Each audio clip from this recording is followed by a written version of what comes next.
పోతిరెడ్డిపాడు ద్వారా నీళ్ళు ఇచ్చే పరిస్థితి తగ్గుతూ పోతుంది.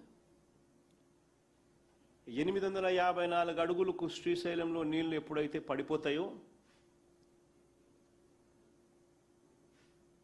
ఆ 854 అడుగులు కిందికి పోతే అసలు నువ్వు ఇవ్వాలనుకున్నా కూడా రాయలసీమ ప్రాజెక్టులకు నీళ్ళు ఇవ్వలేవు.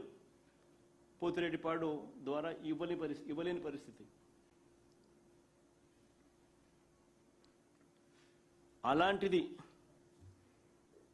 అలాంటిది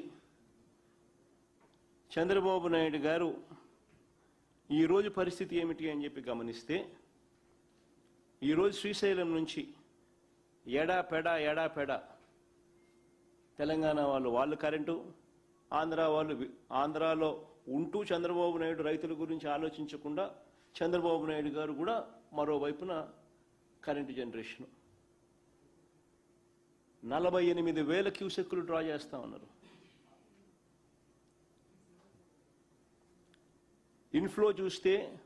ప్రస్తుతం ఇన్ఫ్లో చూస్తే కేవలం 7,000 క్యూసెక్కులు మాత్రమే ఇన్ఫ్లో ఉంది. మరో వంక ఎల్నినో అంటారు, కరువు అని కనపడతా ఉంది. సెప్టెంబర్ 15 దాకానే వర్షాలు పడతాయి. సో జూన్ అయిపోయింది, జూలై అయిపోయింది, ఆగస్టు కూడా అయిపోవస్తుంది.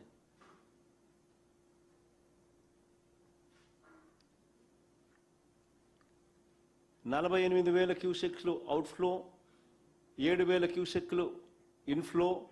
నికరంగా చూస్తే దాదాపుగా 3.5 టీఎంసీల నీళ్లు శ్రీశైలం నుంచి ఖాళీ అవుతా ఉన్నాయి. ఇదే పరిస్థితి కొనసాగితే, ఇదే మాదిరిగా వర్షాలు పడని పరిస్థితి, డెఫిసిట్ రెయిన్స్ కొనసాగితే 3 వారాల్లోనే శ్రీశైలం రిజర్వాయర్లోని నీటి మట్టం 854 అడుగులు దిగువకు చేరిపోతుంది. ఈరోజు బహుశా 165 టీఎంసీలు ఏదో నీళ్లు ఉన్నట్టున్నాయి, కరెస్పాండింగ్ టు 875 ఫీట్. రోజుకు 3.5 టీఎంసీ లెక్కన డ్రా చేస్తా పోతా ఉంటే దాదాపుగా 75 టీఎంసీలు చిల్లర 3 వారాల్లో. 90 టీఎంసీలకు వచ్చేసరికి 854 అడుగులకు వచ్చేస్తాం. దాని తర్వాత శ్రీశైలంలో 90 టీఎంసీలు ఉన్నా కూడా రాయలసీమకు నీళ్ళు ఇవ్వలేవు. ఎందుకంటే 854 అడుగులు దిగువన పడిపోతే నువ్వు పోతిరెడ్డిపాడును ఆపరేట్ చేయలేవు.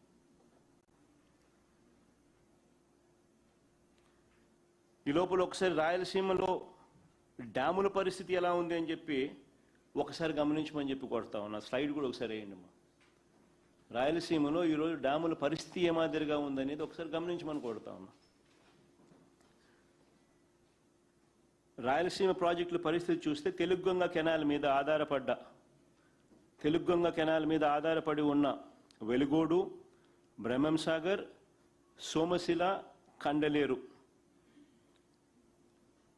ఈ ప్రాజెక్టులకు సంబంధించిన గ్రాస్ స్టోరేజ్ కెపాసిటీ 180 టీఎంసీలు అయితే ఇప్పుడున్న నీళ్లు కేవలం 55 టీఎంసీలు మాత్రమే ఉన్నాయి. ఇందులో డెడ్ స్టోరేజ్ దాదాపుగా 14 టీఎంసీలు కన్నా తీసేస్తే ఇక అందుబాటులో ఉన్న నీళ్లు కేవలం 41 టీఎంసీలు మాత్రమే అందుబాటులో ఉంటాయి. అంటే కేవలం 23% నీళ్లు మాత్రమే ప్రజలకు అందుబాటులో ఉండే పరిస్థితి.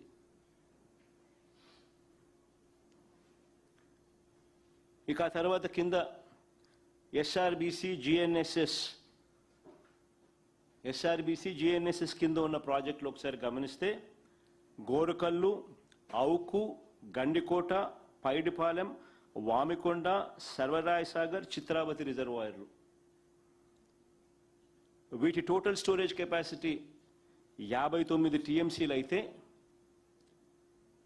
ఇప్పుడున్న స్టోరేజ్ కెపాసిటీ కేవలం 31 టీఎంసీలు మాత్రమే. డెడ్ స్టోరేజ్ 8 టీఎంసీలు తీసేస్తే మిగిలి ఉన్నది కేవలం 23 టీఎంసీలు మాత్రమే అందుబాటులోకి ఉండే అవకాశం. అంటే కేవలం 39% మాత్రమే నీళ్ళు అందుబాటులో ఉన్న పరిస్థితి. ఇక హెచ్ఎన్ఎస్ఎస్ కింద కొంచెం స్లైడ్ ముందుకు బొమ్మ.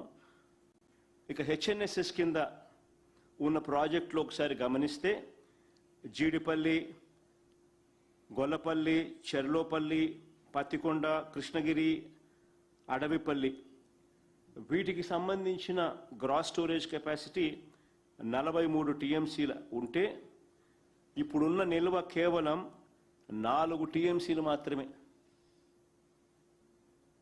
కేవలం 4 టీఎంసీలు మాత్రమే. డెడ్ స్టోరేజ్ 1.65 1.65 టీఎంసీలు తీసేస్తే ఇక అందుబాటులో ఉండేది కేవలం 2.5 టీఎంసీలు నీళ్లు మాత్రమే. అంటే రానున్న రోజుల్లో పరిస్థితి మరింత తీవ్రంగా ఉంటుంది. ఎల్నినో ఎఫెక్టు అని కనిపిస్తూ ఉంది. జూన్, జూలై, ఆగస్ట్ అయిపోయింది. ఇంక సెప్టెంబర్ 15 తర్వాత వర్షాలు కూడా తగ్గుముఖమే.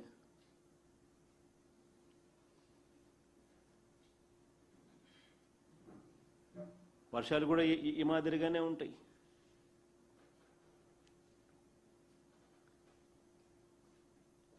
మరి శ్రీశైలంలో నుంచి ఎడా పెడ నీళ్ళు ఈ మాదిరిగా తోడేస్తా పోతా ఉంటే 854 అడుగులు కిందికి నీళ్లు పడిపోయిన తర్వాత రాయలసీమకు నీళ్లు ఎలా ఇస్తారు అని అడుగుతా ఉన్నాను నేను. మీరు ఇవ్వాలనుకున్నా ఇవ్వలేని పరిస్థితే కదా అని అడుగుతా ఉన్నా.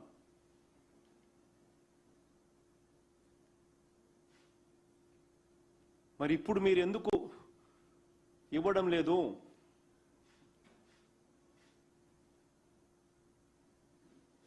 చంద్రబాబు నాయుడు గారిని గట్టిగా నిలదీస్తూ అడుగుతా ఉన్నాం.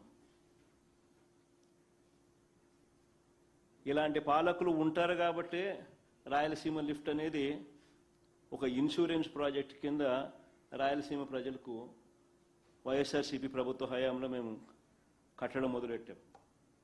ఇలాంటి పాలకులు ఉంటారు కాబట్టి.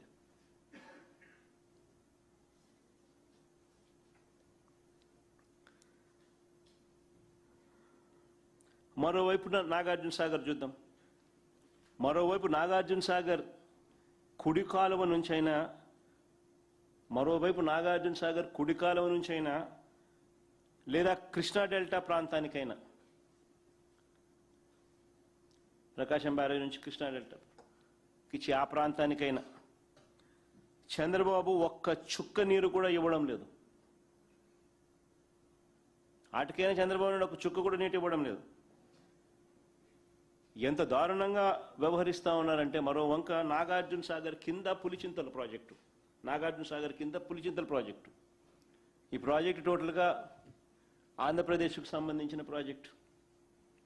ఈ పులిచింతల ప్రాజెక్టులో లెఫ్ట్ రైట్ సెంటర్ ఇల్లీగల్గా లిఫ్టులు పెడుతూ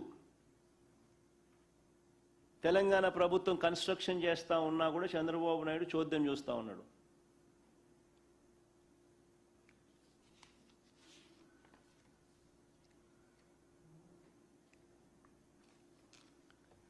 తెలంగాణలో చింతలపాలెం మండలం పాత వెలటూరు వద్ద పులిచింతల ప్రాజెక్టు బ్యాక్ వాటర్ నుంచి 8 టీఎంసీలు తరలించడానికి 1450 కోట్లతో చేపట్టిన మహాత్మా గాంధీ ఎత్తిపోతుల పథకం పంప్ హౌస్ నిర్మాణం వేగంగా జరుగుతూ ఉంది. It's an illegal project.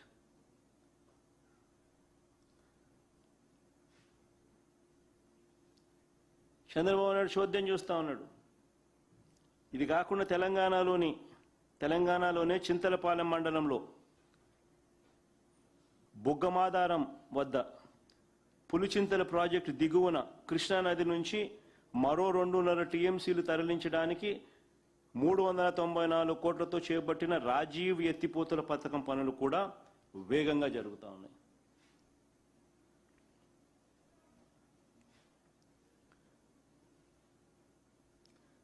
Pulichintala project ఉన్న కెపాసిటీ దాదాపుగా 40-45 టీఎంసీలు.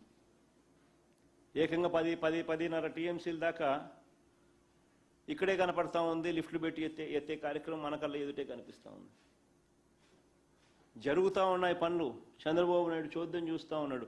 కనీసం మాటలు లేవు. అడిగింది లేదు.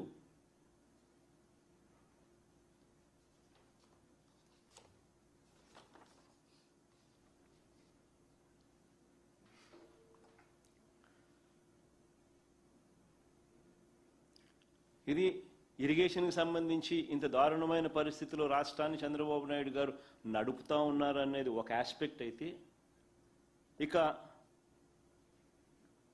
ఇంత విపత్కర పరిస్థితులు కరువు వల్ల ఉన్నా కూడా చంద్రబాబు నాయుడు గారు రైతులను, రైతు కూలీలను, ప్రజలను ఆదుకుంటున్నాడా?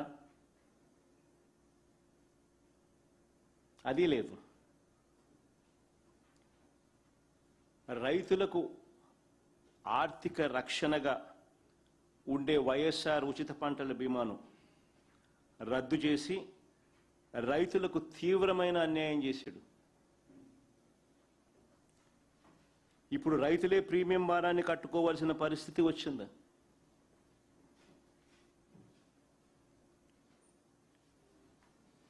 ఈ పంటల బీమా పథకం నిజంగా ఎంత దారుణమైన పరిస్థితిలో, ఎంత దారుణంగా ఉంది అని చెప్పడానికి ఒక చిన్న ఉదాహరణ. కేంద్ర ప్రభుత్వం పార్లమెంటుకు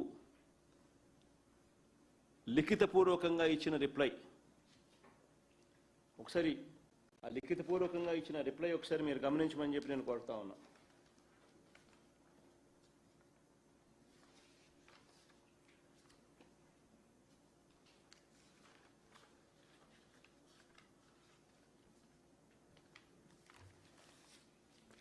రెండు 2022-23 ఖరీఫ్ సీజన్లో 2022-23 ఖరీఫ్ సీజన్ అంటే మా ప్రభుత్వ హయాంలో